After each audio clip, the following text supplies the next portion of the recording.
All right. Well, namaste to everybody. We are, for any of you who come by, we are greatly blessed and so happy that you took a second out of your life to come by. And I hope that something will be imparted from Source that will help you fight a better fight or live a better life or find more peace inside of yourself. And we're going to look at all of those things. And I hope that they will. I hope that it will be a blessing. I hope you've had a good day and that you've learned many lessons on the school of spirituality, if you would. We're all in this place for the purpose of learning, and that has been such a tragedy that we come into life and we have no consciousness that we are here solely for the purpose of learning. And along with many other things that have been hidden from us or wiped away. But the beauty is that Source isn't a man that he should lie, so get that. Neither the Son of Man that he should repent, get that. Source is all. And he often does things that we don't understand. We've been taught and raised in a paradigm of delusion that bad things are bad and good things are good. And to be quite honest with you, it hasn't taken very much for me to begin to see how there are often all kinds of good things that come out of bad things. And so we're gonna move along, and we're looking in the book by Helena Blavatsky, her first book, and it's called Isis Unveiled. And she's dealing in the first half of this book. One is about science, and it's so amazing that she wrote this during the 1800s, and yet all of the things that she's saying are coming out all over the place everywhere. In fact, there's really not anywhere you can go that you can't see Helena Blavatsky. And so we're going to pick up and move on, and then if I have time, I have a few things I think would be share, maybe practical help to help you, whether we realize it or not. Yes, this is a very spiritual time, but to be quite honest with you, the practicality of it is almost it almost overweighs many other things, because we need to not only learn these things mentally, we need to learn how to live these things experientially. And that gets into a lot of the pieces of why we're here, and how can we be full consciousness and yet we know nothing about it, and how can we be full consciousness and we're not doing any of the works. And there's really a lot of reasons for those things. And God is so kind that for those that are hunger, for those who seek, they will inevitably find what it is that their soul needs. And all human souls have a need to find out who they are so that they can then return. As much as we came in on a contract to do a specific thing while we're here, and they wipe our memories of what we are outside of humanity, all of us have an innate spark inside of our spirit that, or most do anyways. I guess I shouldn't say everybody, because that's not true, but the mass majority of people have something inside of them that calls them to feel or to know that there's more to this life than just the human life that we live. And of course, that is a very true statement. So you're blessed if you struggle with that. Don't beat yourself up about it. Recognize that it is the truth, and appreciate it, and begin to look for everything that you need to find while we're here. It is, I'll say it again, we are in school. This is a school. Humanity, every incarnation is another school. And so when you go to school, in the past, you went to school to learn something. And so we'll go from there. Page 16 for those that were with me. Really cool stuff here. I love her writing. She's so deep. H.P. Blavatsky, Isis Unveiled, Volume 1, page 16. So, we would like to know whether modern Masons, even grand lecturers, and the most intelligent craftsmen belonging to important lodges understand who the Hiram is whose death they combine together to avenge. Putting aside the purely metaphysical teachings of the Kabbalah, and if those of you, maybe you've heard about Kabbalists and they're bad people and all of that, a Kabbalist is just an ancient form of metaphysical doctrine that comes out of Judaism. You put it in a different place. You put it in India, and it's called Vedic. And the Jews the term is Kabbalism, but it's really not what I was always told by Christian preachers and stuff, that that's all devil worship and be scared of Solomon because Solomon played with the demons. And in reality, now I look back in that and I go, well, sure, we should look like that to the world. We should look as if we are doing magic, or Solomon, what he did was magical by any definition of that word. So she's posing that question of wondering if they know who Hiram is and whose death they combine together to avenge. Putting aside the purely metaphysical teachings of the Kabbalah, if one would devote himself but to the physical occultism, to the so-called branch of therapeutics, the results might benefit some of our modern sciences, such as chemistry and medicine, says Professor Draper. Sometimes not without surprise, we meet with ideas which we flatter ourselves originated in our own times, and we are really guilty of doing that.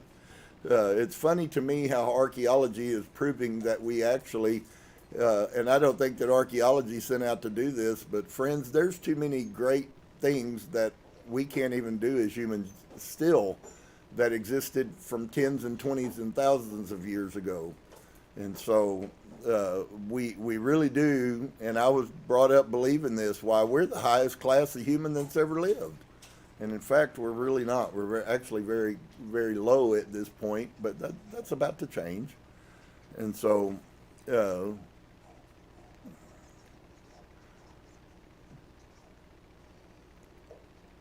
this occultism, the Kabbalah, if ancient remedies that they knew and that were known literally tens and thousands of years ago were brought into science today, and they could figure out how to meld science and spirit, you would be amazed at the amount of supernatural healing, the works that Yeshua did, the works that Edgar Casey. If you've read any of his works, he healed more people, and the doctors could not argue that the person was healed, and yet they had no knowledge about the things that Edgar Casey told the woman or the man out of the Akashic record, and then all of a sudden the person's body is healed. Friend, we have been lied to. You were never meant to live your whole life hurting. You weren't meant to live your whole life messing with disease. You weren't meant to live your whole life in poverty. All of these things are an outworking at large of the deception that has been imposed on us. So please remember that. Some of you have I have some people that I love very much, and they have some massive, massive anomalies in their body, and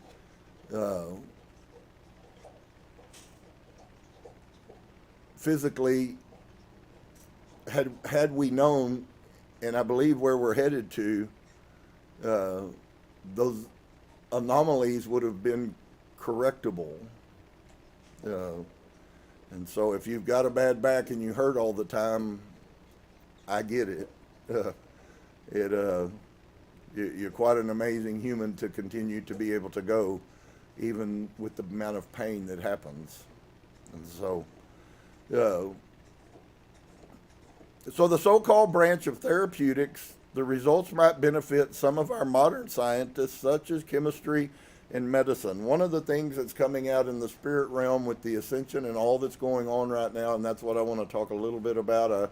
I don't want to try to muddy things up, but I do want to share some things. Some of you maybe haven't gotten some of these pieces, and I think you need to know them.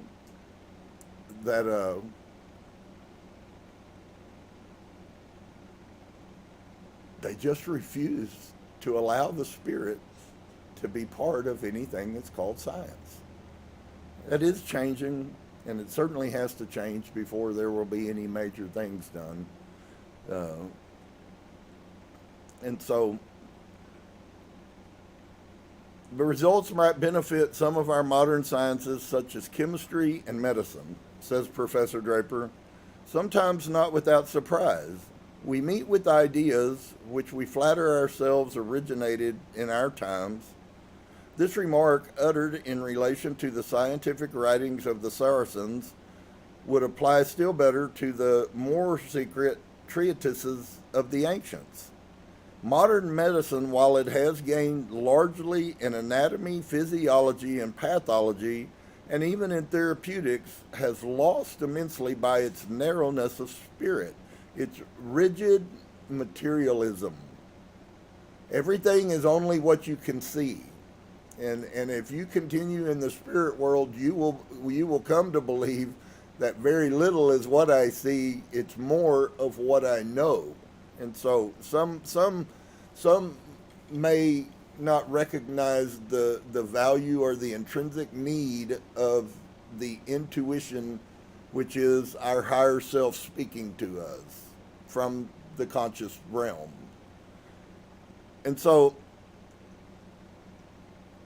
they would apply to more secret treatises of the ancients. Modern medicine, while it has gained largely in all of these different things, has lost immensely by its narrowness of spirit, its rigid materialism, its sectarian dogmatism.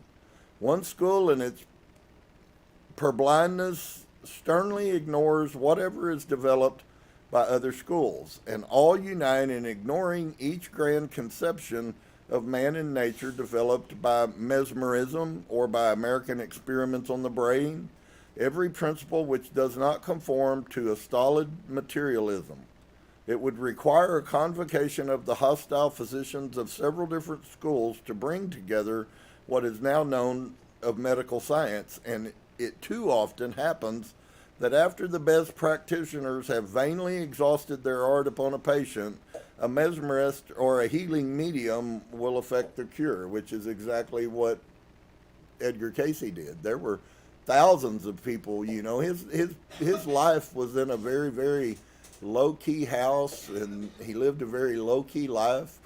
And yet the quantity of people, if you took 5 minutes and went and Googled the important people of the time when Edgar Cayce, he had presidents in his house that he healed.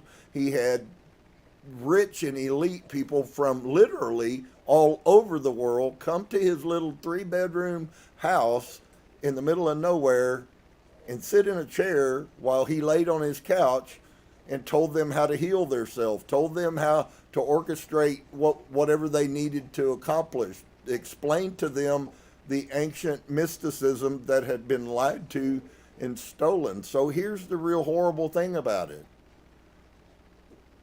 Mysticism has been lost to society, and yet the life that they say they desire, which is the afterlife, they want to go before God, what they have of it is nothing but a lie.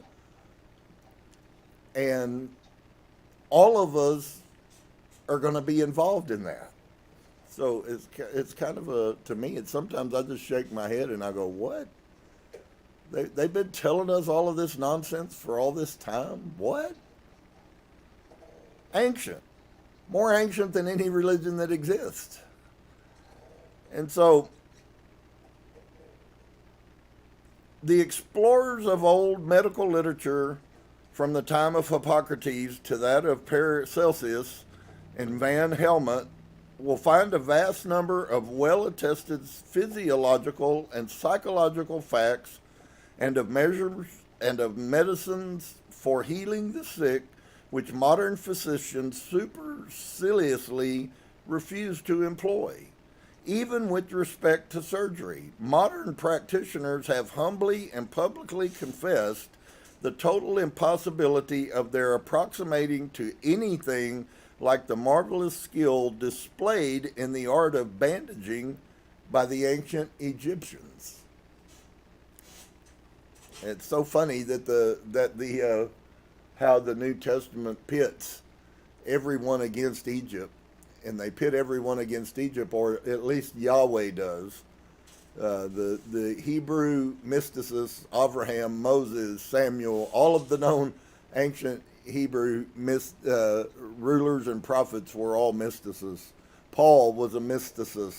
So it really is, the people who were doing the good in Israel are actually all mystical, and the rest of them were a bunch of religious zealots.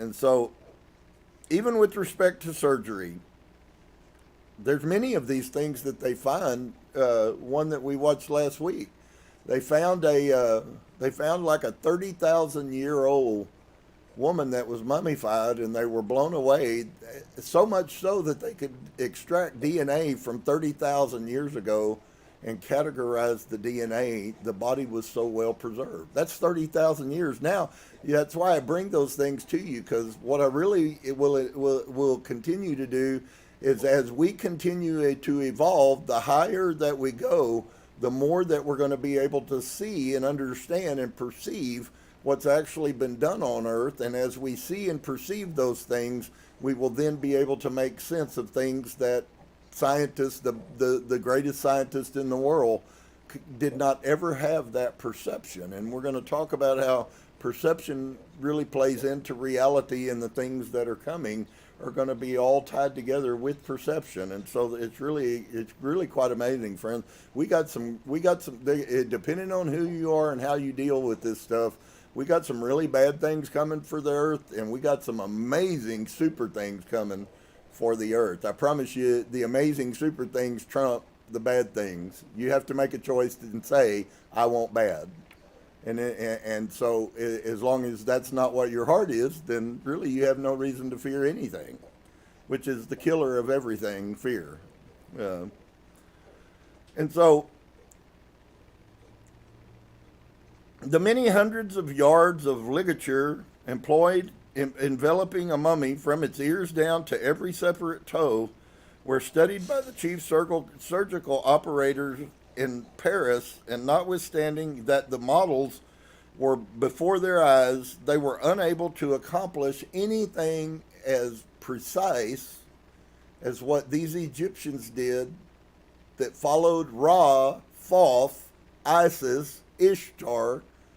The exactness and the precision of what they were capable of doing with what we are doing in modern America, they're not even on the same scale. I think that's so amazing. I love when we find out that we've been really full, more than anything, we are an existence of the Atlanteans, and we are just full of pride and ego, and we think that if anything is deemed any way good, we had to create it. And that's what she's alluding to here. And so, in the Abbott Egyptological Collection in New York City may be seen numerous evidences of the skill of the ancients in various handicrafts, among others the art of lace making, and as it could hardly be expected but that the signs of a woman's vanity should go side by side with those of men's strength, there are also specimens of artificial hair, gold ornaments of different kinds. The New York Tribune reviewed the contents of the Ebers Patris and says, "Verily there is no new thing under the sun," quote from Solomon. Chapter 65, 66, 79, and 89 show that hair invigorators, hair dyes, painkillers, flea powders were desiderata 3,400 years ago. So when Moses was in Egypt, they were making makeup, and they were dyeing their hair, and they were doing all of these great things that we have no knowledge of. How few of our recent alleged discoveries are in reality new, and how many belong to the ancients, is again most fairly and eloquently thought, but in part stated by our eminent philosophical writer, Professor John W. Draper. His Conflict Between Religion and Science, a great book with a very bad title, swarms with such facts. At page 13, he cites a few of the achievements of ancient philosophers which excited the admiration of Greece. In Babylon was a series of Chaldean astronomical observations ranging back through 1903 years, which Callisthenes sent to Aristotle. Ptolemy, the Egyptian king astronomer, possessed a Babylonian record of eclipses going back some 747 years before our era. As Professor Draper truly marks, long continued and close observation were necessary because some of those astronomical results that have reached our times could have been ascertained. Thus, the Babylonians had fixed the length of a tropical year within 25 seconds of the truth. Their estimate of the sidereal year was barely 2 minutes in excess. They had detected the precession of the equinoxes. They knew the causes of eclipses, and by the aid of their cycle called Saros, could predict them. Their estimate of the value of that cycle, which is more than 6,585 days, was within 19 and a half minutes of the truth.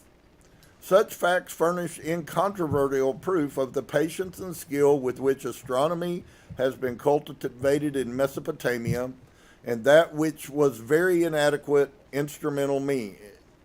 With very inadequate instrumental means. It had reached no inconsiderable perfection. These old observers had made a catalogue of the stars, had divided the zodiac into 12 signs. They had parted the day into 12 hours and the night into 12. They had, as Aristotle says, for a long time devoted themselves to observations of star occultations by the moon. They had correct views of the structure of the solar system, and they knew the order of emplacement of the planets. They constructed sundials, calypsidras, astrolabes, and gnomons. Speaking of the world of eternal truth that lies within the world of transient delusions and unrealities, Professor Draper says, the world is not to be discovered through the vain traditions that have brought down to us the opinion of men who lived in the morning of civilization, nor in the dreams of mystics who thought that they were inspired. It is to be discovered by the investigations of geometry and by the practical interrogations of nature. Precisely, the issue could not be better stated. This eloquent writer tells us a profound truth. He does not, however, tell us the whole truth, because he does not know it. He has not described the nature or extent of the knowledge imparted in the mysteries. No subsequent people has been so proficient in geometry as the builders of the pyramids and other titanic monuments, antediluvian and post-diluvian, both before the flood and after the flood. On the other hand, none has ever equaled them in the practical interrogation of nature. An undeniable proof of this is the significance of their countless symbols. Every one of these symbols is an embodied idea, combining the deception of the divine invisible with the earthly and the visible. There is a piece for those who are Christians who are coming out, and I will just plant this seed. You will hear me do it, and when I do, I apologize. As I said, I'm really trying to bleed all of this false belief in Christianity out of myself. We still have a picture of God as being something that we could tie to humanity. And dear friend, it really will benefit all of us when we can come to the place that we understand that that's not even remotely close to what the truth is. And so it does open a lot of doors as to how some of this stuff got put in the Bible, but it also makes sense if you can look at it from a metaphysical perspective. And so an undeniable proof of this is the significance of the countless symbols. They're still studying those. AI is decoding Sanskrit. It's decoding the glyphs in Egypt, and they're making some of this stuff. If you heard it, it would just make you freak out what these people were actually knew and what they were saying. And so truly we live in an amazing amount of time, and as many seers, channelers have said, AI is to be a blessing to us because AI was created by us, and it is through the positive work of AI, when used properly, that we will come to a place at some levels that we can transcend. That is to say, truth that has been held and hidden from you will be revealed because of AI. Now, are there malevolent people on this earth who will take anything that they can turn from good into bad to make money? You can be assured that AI, it'll be America and the world's biggest task to control the free will of AI. And that's already an issue, though they don't talk about it much.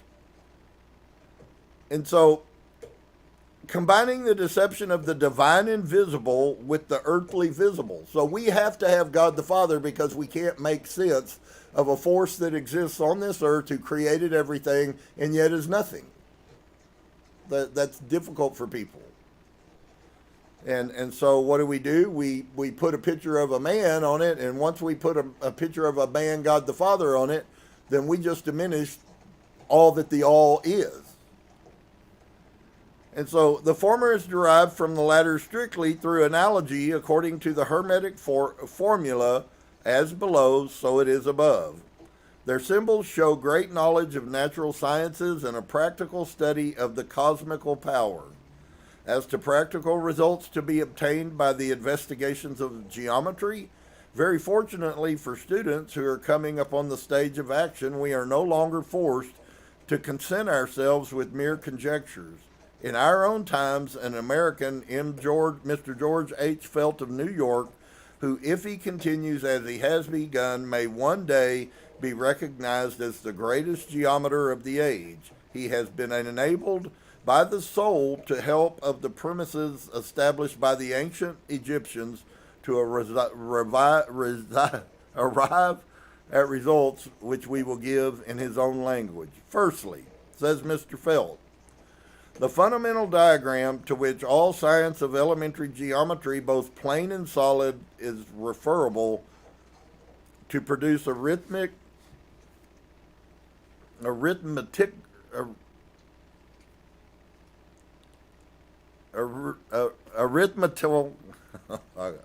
I'll go. You got it. It's arithmetics.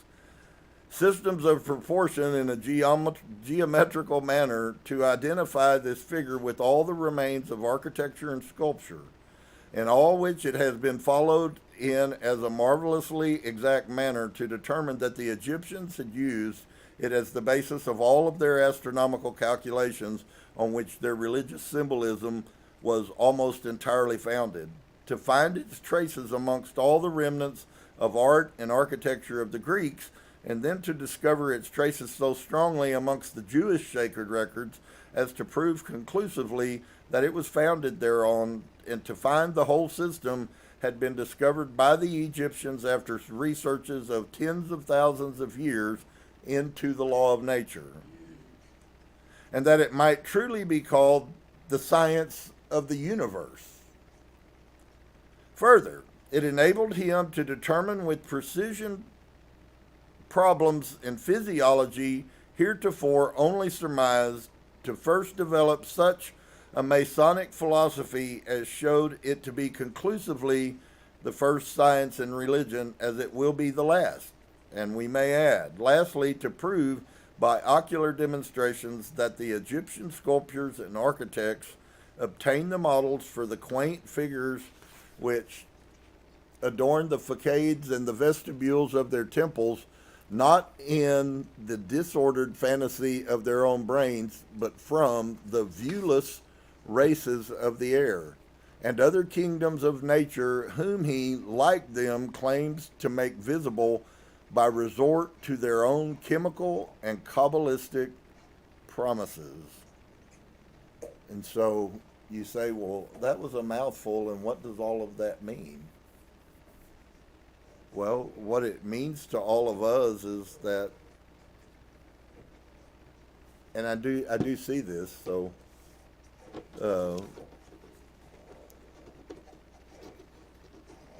we come into the world and we think that we're the modern, and we think that all the new things are better than anything that existed.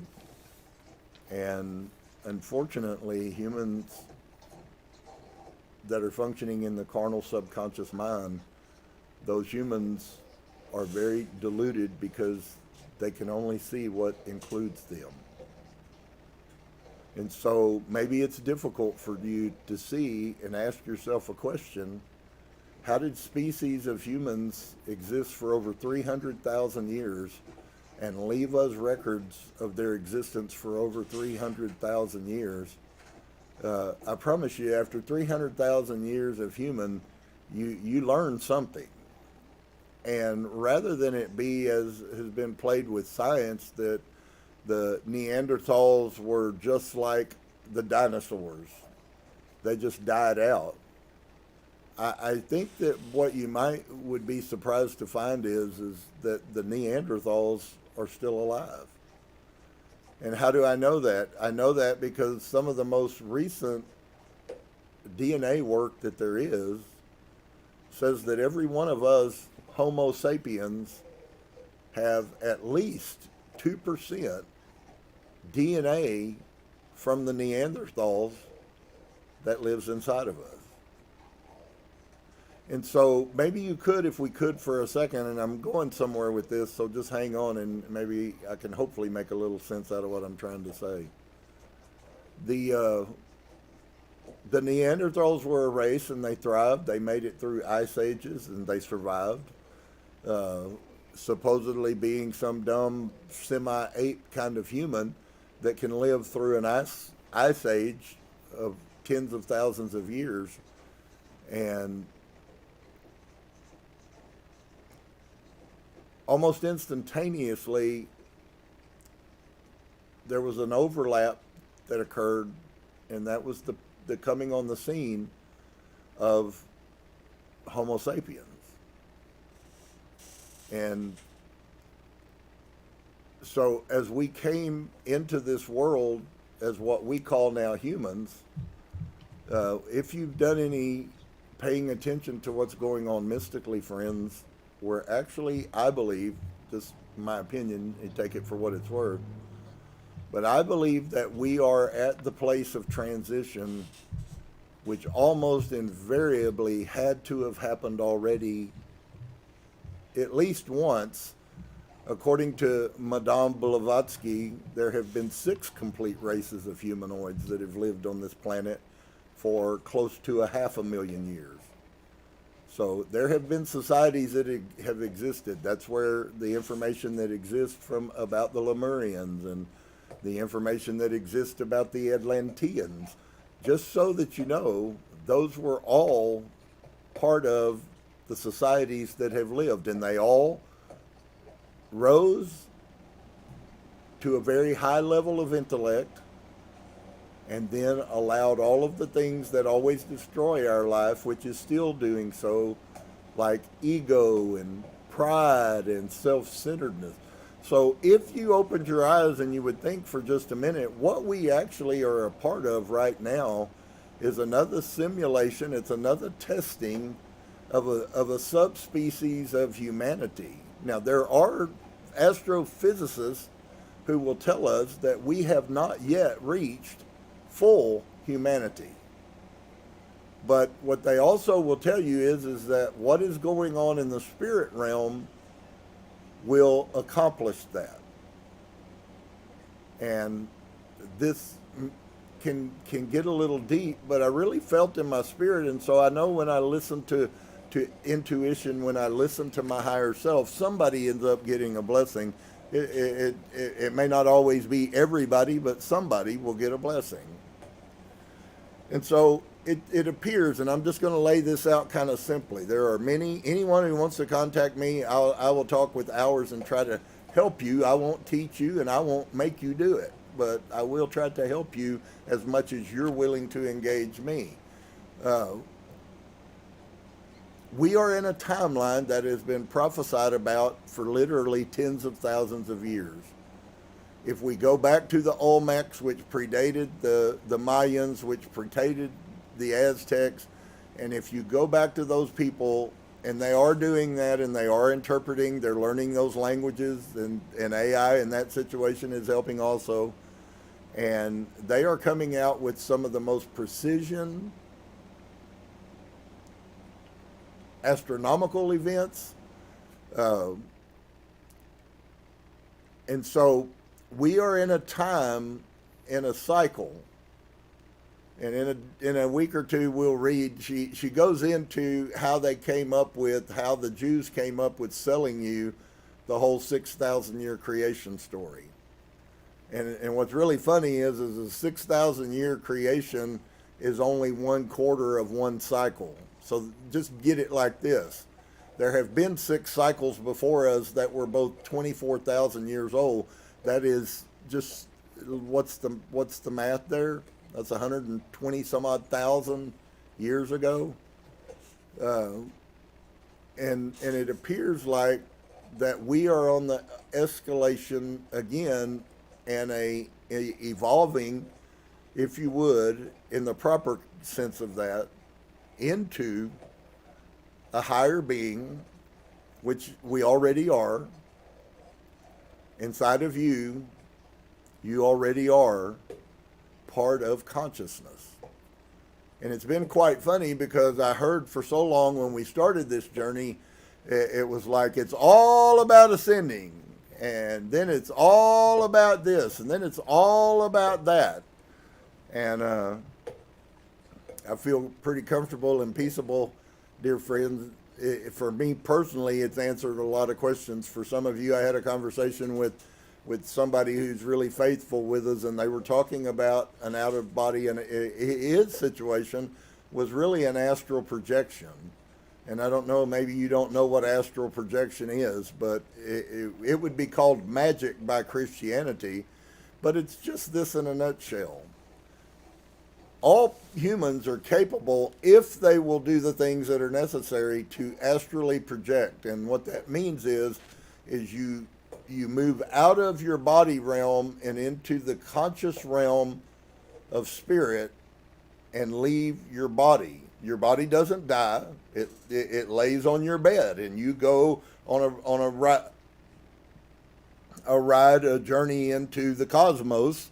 And there are many things that we can learn and bring back that help form us. That's why 90% of the people, and I think the number I heard recently is they have like 80,000 confirmed near-death experience cases, and the largest percent, 75 to 80% of those people, when they came back, they immediately left Christianity, and they realized that their purpose for being here was to learn how to love people and then to be of service, all of which are things Yeshua told us. So really, all we're doing is we're getting the true interpretation of the things Yeshua said. Now, if you take all the other stuff they wrote around Yeshua said, it's a little bit easier to see that. But if you're still trying to live by every word of the Bible came from God and God alone, and if it's not in the Bible, you don't want to hear about it, well, then that's fine. You are creating your reality, but you surely won't hear about it because your mind won't allow you to. On the other side, for those people who intrinsically, intuitively, and she starts a little bit there with intuition, so I know that she's kind of sowing seeds about our intuition. Most of our life, we spent most of our life being taught how to defy our intuition. Maybe I can ask a question. How many of you have ever inside of you known that you shouldn't have done something, and you let a friend talk you into it, and then something bad happened? If you're one of those, and I can't imagine there's anyone that hasn't, but if you're one of those people that has done that, your higher self, which is part of the collective soul, the divine conscious, the God in you, if you would, has knowledge which your carnal mind and your subconscious will never possess. And so when you see all of this stuff going on, I know there's some of you that probably struggle with channelers and stuff. And to be quite honest with you, channelers have always existed. Moses was the most notable channeler of the Christian doctrine. Where did Moses get all of that knowledge? If you believe that there's a God that sits on the throne in the heavens, of course, in this situation, it's even more screwed up because Yahweh was never creative source in the first place. So if Yahweh gave him all of that information, then I guarantee you it was corrupt, but he didn't. They wrote that as that. But Moses was a channeler. He went away in quiet, and he heard the inner voice speaking, his higher self, if you could equate and understand that. Maybe you haven't begun much shadow work, or you're not looking at the things about yourself that you've really been running from. And when you do begin to do that, then you will, part of this journey is supposed to be about you reconnecting with your true self. I like that one, true self, higher self. And it is the God in you. It is the divine part of you. And so we get intuition and we have gut feelings, and it is true, it does seem like more women are more susceptible. But we also are having a thing go on, and so it makes sense that it would be. In that 6,000 year realm, if you would, the realm of the Jews controlling the narrative through the Bible, we were told all kinds of things, like women, are just to shut up and do work, and they have no say. And to be honest with you, that's never existed in society. That might have been the ideal that they were working towards, and it may have been in some places, but for the most part, spiritual people see the beauty of other spiritual people, whether they're black, white, red, green, whether they're male, whether they're female. And in the reality of all of this, as soon as you step out of this body, you're sexless anyways, which is why I've had some people that were really weirded out that I had no problems in saying I was a woman during the Civil War. And just look at me with this strange look. 300 years later, when I saw myself from where we are now, 300 years from now in front of us, I was a being of light. I had nothing, there was nothing to, quote unquote, about humanity that I was. I was just a being of light. And so we have been so brainwashed and polluted, even to the point that Samuel in the spirit realm did a bad thing, but he decided to come back anyways because of Saul. And then you watch on TV and you watch a medium, and a medium talks to a spirit, and you're told that the spirits of the people who died, there was someone that we knew that was in my church in Austin that died just in the last day or two. And so my words were immediately, well, it's okay, bury the body, she's still here. And it's really the first experiential opportunity that I've had to put that into place, but I was really peaceful with understanding that. She's not dead. Somewhere out there, there's a Nancy Tuttle, and at some point she will go into another body, and she will manifest under a different name, and she will have pieces that she had of the personality she had that I knew and all the people at the church knew, and life will go on. Okay?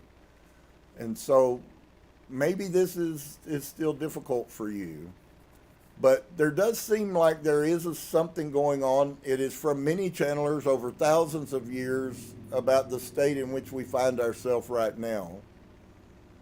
And there's so much worry and so much concern, and yet this is, if you could understand that coming in to the earth as a human is a school.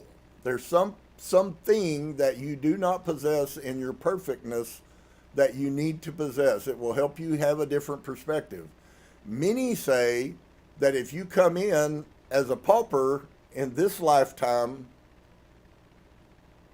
that was to experience what it's like not to have abundance, but that you will also, one of your other lives will correlate to that, and you will come in and you will be full of prosperity, and and the purpose of that lesson is to see how to deal with prosperity and to not forget this person over here who has poverty. And so when you begin to look at the cosmic picture in that way, it really, I hope it will for some of you, because the things that are coming on, down the pipe in the next couple of years, and if they do happen like they say, the significance is just so overwhelming. I mean, I told you guys this, but it's so funny because they're coming out trying to speak under the realm of a mystical about all of a sudden now all the Christian preachers are having visions and dreams and near-death experiences, and they're dying and they're going to heaven, and Jesus is telling them what's really going to happen. Well, that's funny because Jesus exists in about 100,000 different forms that I've heard of. So you go and it's like, okay, yeah, I'm Jesus. It's not like we think it is. We are all one there. We are not separated from Jesus or Buddha or Hare Krishna. We are all part of the same consciousness. And you already possess that. Part of the thing that keeps our minds from being able to deal with these concepts is the shadow work, the false lying programming that has been put in you that stops you from being able to believe. And I wanted to say this. Jesus said that whatever thing, and so I'm going to speak as a mystic now, whatever thing that a man believes when he says it, and I've preached this message 1,000 times, and I'm not sure anybody ever understood what I was saying. What your inner self, truly believes is what will manifest in your life. It's not what you wish would manifest. It's not you sitting around and drinking a margarita, pining and daydreaming about what it would be like to have Elon Musk money. That will do nothing but get you drunk. It won't bring that money to you. But on the other side, there is a proper principle that was given to humanity. And that proper principle says that when you, not in your logical mind and subconsciousness, when you in your higher self believe something, the universe cannot deny it. And he lived that out in front of us, but none of us know what the heck he was doing. There wasn't a God in heaven. He is God. There wasn't a God in heaven. I am God. There's not a God in heaven. You are God. Every one of you have the divine spark in you. You are just a fragment of the total consciousness that is also known as the collective soul. And so you must first begin to be able to think about things and to have a desire to find out about things. If you live in the life of ignorance is bliss, then just stay in that life, I guess. You will. It's not me telling you to. You will do it already because that's already what you believe. That if I am ignorant of truth, it will be blissful. And that's what you create. You stay ignorant of truth. You have no time. You could care less. You would rather play video games or go do something fun than you would to read something that might spiritually open a door for you. And so it does manifest itself. Well, the change that is happening, the graduation that is happening, and it is exactly as I said, friends, we have been in a school our whole lives, and now there is a cosmic graduation day that is very soon to come. Here is going to be something that is, I've spent much labor to try to unravel to my simple mind. And what I've heard is that the universe is going to collect and separate humans according to the frequency at which you function. And so if you continue on like you are, you will simply just continue on like you are. You will stay at a base dimension. You will function in the carnal realm. You maybe don't have much interest in things spiritual, or to you it's all woo-woo, or, you know, there's a million different perspectives that people have about this. And yet, what we're also told is, and this is the weirdest part about it, because all of the Christian Bibles set you up, and it said this. It said that when Jesus comes back, there's going to be a shout of an archangel and the trump of God, and all are going to hear this and know that Jesus is coming back. Well, what if Jesus per se, as you perceive him, isn't coming back, was never intended to come back? Because this is about consciousness, not about a human God that you created coming back to help you. In fact, the beauty of this is that you will be able to stand in the true essence of greatness because you learned the lesson and you made the decision from a lowered carnal position. Spiritual, significant decisions. And so, whatever that you do, whatever that you say about yourself and about the world in your perspective, inevitably will be what manifests in your life. If you have always been poor and you begin to believe that God of all heaven wanted me to possess nice things, and you begin to stand and walk, and it is a process, inevitably the universe will bring finances to you. It won't be that you had to go do it. It doesn't mean you won't do anything. He may put you in a position to own a business, and of course you've got to run the business, but you couldn't have put yourself in that position. And most of the people that encounter this immediately know this is a gift from source. And then, of course, because it's sacred, they value it and they do something really positive with it. And some then choose not to. And what happens?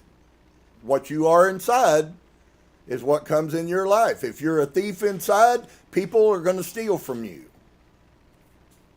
And so there's really a lot to this.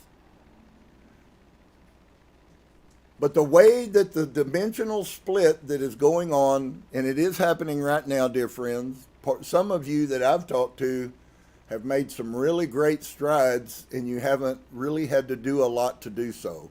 You're not a woo-woo person, so that's the best thing that you did for yourself, is not go to try to run around and try to find out how to sin, because as it is, there's nothing for you to find out.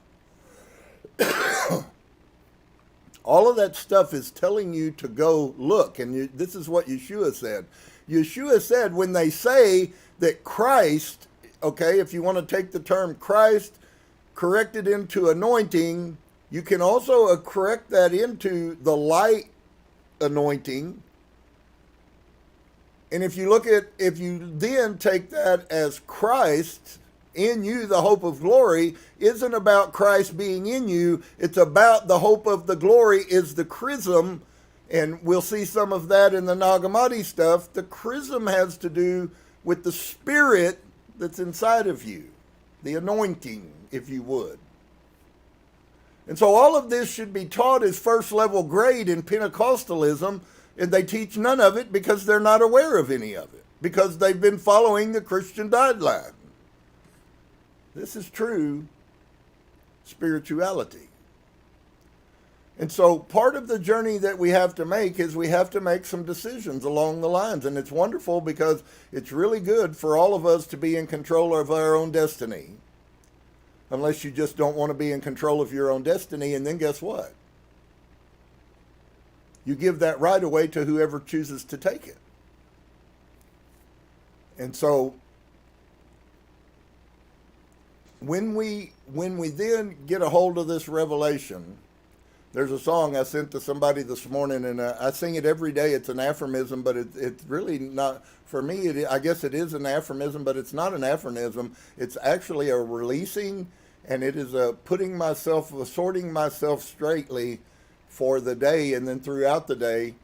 And I'll just take my cell phone out and listen to an 11-minute song, and the song is a mystic mantra, if you would. It is a spiritually significant saying. Some people would call it a shamanic chanting. And this shamanic chanting reminds me every day. Well, God told me, Source told me that man must be in alignment with him. And I've been on 2-month study of what and how does it manifest for me to align with him. And I have to align with him by functioning in the same realm that he's in. All realms outside of him are misalignment. So if you're believing that you have to do yada, yada, yada, because Guru so-and-so said that you could make yourself a millionaire, then you are in alignment. But I have to tell you, that's not the alignment that is with God. You aligned yourself with something other. In fact, it goes like this. Our Creator is interested in the picture that was played out in Yeshua about us doing really 3 major things will revolutionize your life and make you the most spirit being that can exist, because it will inevitably take you to the higher you. Okay? Meditation works with this, and you certainly can speed up this process happening. But as Edgar Casey said, as Paul the Apostle said, what is the strongest force in the world? And the strongest force in the world is love. And unless you align yourself with love, you are out of alignment with the Creator. Now, I realize the word love is very ambiguous for people, because I meet lots of people who still have some carnal picture of what love is. If it's important what I'm saying to you, you will go find out and you will begin the spiritual journey. I know the first time that I said this, I scared myself, but I was standing all alone in a millisecond of time, and I began to weep, and something inside of me wanted to love people the way that Creator loves people. And I will tell you, when I wanted that, the manifestation began almost immediately. Now, do I fail and do I go back, as I say, I need to cut my wrist a little more every day so that I can bleed some more of that false doctrine out? But, friends, there is nothing greater than love. Paul told us the mystic truth. There is no force on this earth greater than love. And if you're not in love, you are out of alignment. That's so simple, but the depth and the ramification of it will totally radically change your life. And with that, we find a statement, another blessing to you. Yeshua said that I did not come to serve this world. I did not come to be served by this world. I came to serve this world. Well, servitude is a cosmic law, if you would, of alignment with Source. Because source is all about servitude. Every one of us should be doing things. I am here doing this. This is what I know is my servitude to humanity, to help anyone who desires to know and grow and experience the spirit realm. Some of you may never find your purpose, and I've always known my purpose. And so as we go along then, we have a thing that will cause a blockage in our alignment to source, and that blockage is servitude, friends. Helping other people in true love from the heart. I'm not talking about you fixed somebody's tire and grumbled the whole time you did it. That's not servitude. Servitude is doing goodness to other human beings because it also is goodness to yourself. And if you don't understand yet that we are all part, we are just a fracture of consciousness. Every single one of us possess all that consciousness has. The problem is we know nothing about it. So as I've used the metaphor in the past, the person that's got $1 million in the bank and doesn't know it is probably not going to write a check, right? Well, for all of us, I'm going to say that to you today, and this can either be the greatest propulsion 10 minutes I've ever spent, or it can just, it can cause you struggles if it doesn't resonate with you because of what you've learned, who's talking to you. I would be very careful about who you talk to. I do that, and it's not okay for me to tell you who you can talk to. I will warn you, though, you better be careful because there are a lot of charlatans out there selling fake spirituality, and people are buying it by the millions. So, we have servitude. We have love. And one of the most powerful forces for you, and I'll tell you why these three things, what they do mostly in your life. And so the third of these is then forgiveness. And whether you know it or not, and you probably don't because they don't teach it, and what they do teach you about forgiveness is so corrupt it's not even funny. I know, I taught it for 25 plus years. But true forgiveness is something that we ain't ever seen before. There are some people that practice it, and some of them do it naturally. They're capable of just letting it go and as if it never happened. And I was a staunch, adamant person against that. But I have to tell you now, I certainly every day I look for the lessons that the universe, because the universe loves me, and the universe is sending me things every day that I need to look at. Lessons. Why? Because the universe wants me to be increased. And that's what's fixing to happen with the split that I've kind of been alluding to, some of you may not know anything about. But forgiveness. One of the biggest roadblocks to you experiencing who you are is unforgiveness. And I think I could show you in the New Testament the significance of unforgiveness, but it's not taught as something that is serious and massively affects your life in Christianity. In fact, I in the past, I used to ask people questions all the time. Well, what does righteousness mean? You would be amazed of people that had sat under my ministry for 10 years, and I would intentionally ask them questions about something that I teach on often, and they would have no understanding of what it was that I was even talking about after 10 years. And so just because you convince yourself that you understand all that's going on, that's nothing but a sign of pride. Because none of us understand all of it. Nor will we ever until we're no longer here.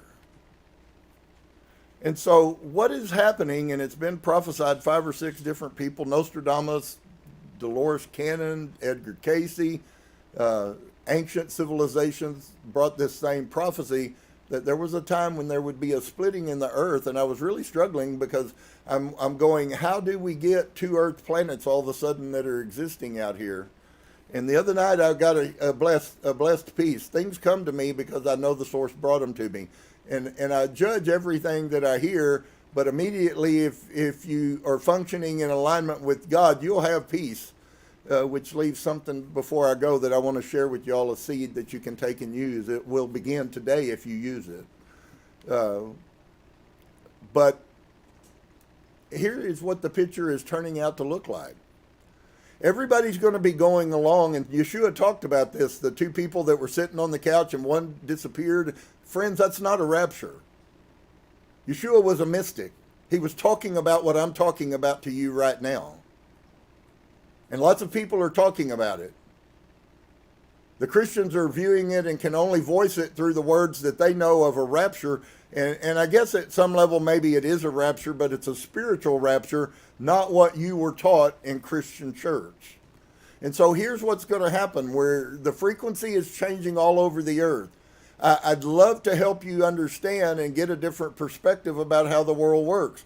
Charlie Kirk was shot, and Charlie Kirk will do more good in the time since he's been shot. He's affected more people's lives than he ever did while he was alive. And you say, so are you saying that's good? No, I'm not necessarily from a human standpoint at all saying that's good. I'm looking at what the universe is trying to get us to see. Because it does have a lot of very strong symbology to Yeshua, and Yeshua only affected a few thousand folks over in Israel in the time that he walked around, but he's affected millions of people since then. So to be honest with you, if you understand Hermeticism and if you understand the spirit world, the thing that seems bad is oftentimes the thing that you need the most at that time for you individually or us interconnectedly. And so I would say to you, you should expect to see some things that are on the outside. They're going to look pretty horrid, like some young guy like that getting shot. But I want you to know tonight that Source is using these things to bring about the raising or the exposing of the consciousness that we already are. And so it's really strange when you hear that this isn't about ascending. What it really should be more appropriately called, it should be called about remembering. Because you already are consciousness. That's where they sell you another bill of good, that you somehow have to arise to consciousness. And that's not what you do. What you have to do is awaken to consciousness. And those two could be said in the same words, and I'm cool with either one of them. I understand what's being said. But maybe you haven't ever encountered what I'm sharing with you tonight. For some of you, it'll be the greatest day, and for others, your brain may be fried. I don't know. So, there's a shift coming, and it's not going to look like you thought it was in the rapture. But here's a piece that I wanted to leave in closing tonight. For each and every one of us, this is about frequency. And when the shift makes and the collective is drawn away from the dimension and there's a split, and the numbers they believe right now is only 15% of the people are going to be gone in this splitting that's happening. Only 15% of the people have achieved a frequency level that they live in that is acceptable to Source. And so that means that 85% of the people on this earth are going to continue to be on this earth functioning in the density that they will. The beauty and the blessing to me is that while that may go on, and it may go on for thousands of years, inevitably every person will have an opportunity eventually again to come back to this place. So it's not like the rapture. If you miss it this time, you just may have to wait 24,000 years for another graduating class to come around. And I will, if that's what happens. If I've done all that I can do and my frequency is not high enough, then I need to live 24,000 more years and my frequency will improve. I will learn and I will grow and I will come in every time as a better human than I was the time before. And so sometimes I look at myself and I go, wow, if I'm this bad of a human now, I wonder what I was like 500 lives ago. And so maybe you should also think about things like that. None of that's to condemn us. We're on a journey. In our spirit function, we're perfect, but we're just not perfect down here. And so for all of you perfect light beings, if you go through a day and something that you're doing, maybe it's habits, maybe it's thought processes you have, maybe it's you still thinking that you are what you are and that's what you're supposed to be. Maybe those things, but maybe source is beginning to change inside of you. You're changing and you're beginning to start to be uncomfortable with pieces of who you are. And it's called by many names, the term I use to you guys, and maybe this will help some of you even understand what I was talking about. But we have pieces that we have accepted in our lives that we call us.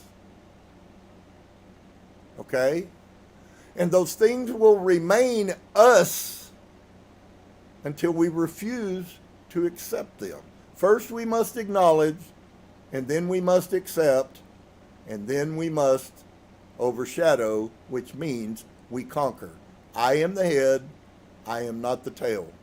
You in your base human form with shadow are the underneath. But it is always and has always been an intention and a plan for us to become the head and not the tail. And so if you'll listen to what I'm saying, I've really thrown out some massively potent things, but be very careful in your day-to-day life about things that cause you dissonance.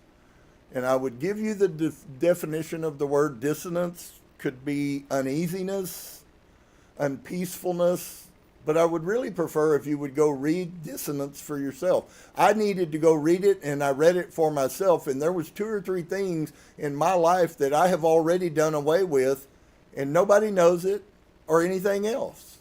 Why? Because when I thought or did those things, they made me uneasy. Something wasn't right, and I'd noticed that I would have some spiritual days, 2 or 3 of them, and a thought would pop in, and then your imagination grows with it, and then before you know it, you're out here thinking or doing something that doesn't make you peaceful. And so if it doesn't make you peaceful, it's dissonance. And that's an indication from the universe that that is not okay for you. Somebody else may be doing the same thing, and it's okay for them because they have not maybe enlightened to the level that you are, that it causes dissonance in them, which is where we get out of the Bible that you are not to judge people. Instead of judging people, you should be asking yourself the question, how does this make me spiritually feel?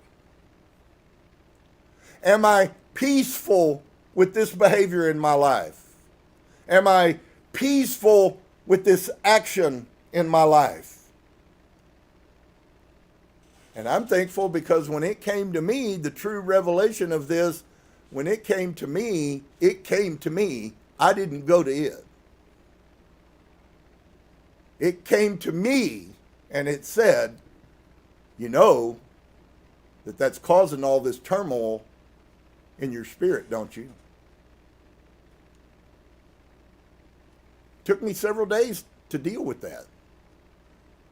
And when I finally came to the truth, because I am truth and I am love and I am light, and if you're not, I'm sorrowful for you, but just because you're not doesn't mean I'm not going to be. If none of this means anything and you ain't got no plans to do none of it, then it's not going to help you. But for somebody who does, their life is about to get radically changed. And so I neither feel sorry for the ones that don't, nor do I feel sorry for the ones that do. It just simply is. And so dissonance can be dissolved. And it is dissolved by your consciousness being exposed. And as your consciousness is exposed, that then becomes your guide. And the consciousness never causes you to do things that are wrong. It will create the highest level of morality that Christianity could have ever imagined. It's the thing that they squashed. Because when you begin to talk with spirit, there's not the game. You can go sit in a confessional and tell a priest that you raped a woman and you're protected by the priest, and it doesn't matter whether those words are true or not. The priest says a blessing over you and you leave out of there. But that's not how it works. Source, your divine is not in another room with a wall between you. The divine is in you. And it's telling you every day now, don't do that. Don't say that. Don't think like that.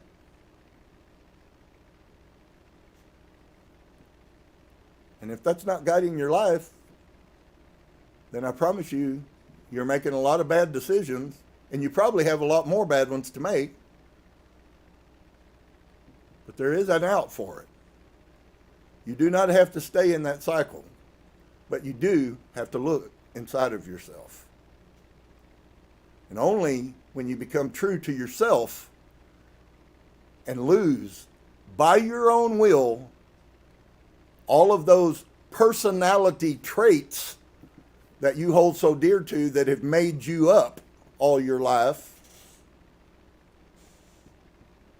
only then will you begin to bring yourself into alignment. And when you bring into alignment, bad things happen, and Source is amazing. And bad things happen, and Source is amazing. So I hope I've been a blessing to you. I hope that you, somebody somewhere out there will get something out of that.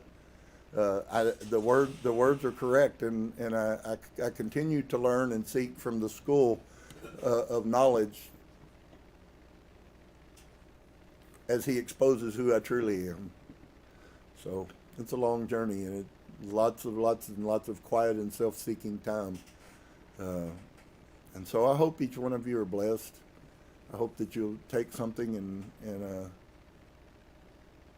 be blessings in your life. If what it looks like things are happening, you will see what I just talked to you about. You will see that manifest within probably the next couple of years.